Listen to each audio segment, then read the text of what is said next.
کیا آپ نے کبھی دنیا میں ایسے بچے دیکھے ہیں جو فرشتے جیسے ہو، جو صرف محبت کرنا جانتے ہو، جو بہت سادہ اور بھولے معلوم پڑتے ہو،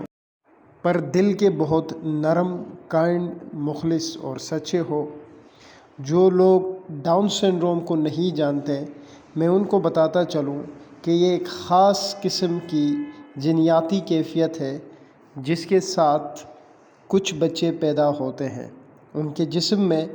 46 کے بجائے 47 کروموسوم ہوتے ہیں۔ جب یہ بچے پیدا ہوتے ہیں تو ان کے ظاہری شکل و صورت میں کچھ ایسی چیزیں بہت نمایاں ہوتی ہے کہ کوئی بھی ڈاکٹر اس کو پہچان سکتا ہے، جیسے کہ ان کی ناک چپٹی ہوتی ہے، بادام کی شکل والی آنکھیں جن کا کونا اوپر کو مڑا ہوتا ہے، چھوٹا قد ہوتا ہے، ڈھیلا جسم ہوتا ہے، ہاتھ پاؤں چھوٹے ہوتے ہیں اور ہاتھ کی ہتھیلی میں ایک سیدھی لکیر ہوتی ہے، زبان باہر اور گردن چھوٹی ہوتی ہے۔ جب کوئی ڈاکٹر ڈاؤن سنڈروم سسپیکٹ کرتا ہے تو وہ والدین کو ایسے ٹیسٹ بتاتا ہے جس کو کیریو ٹائپنگ کہتے ہیں،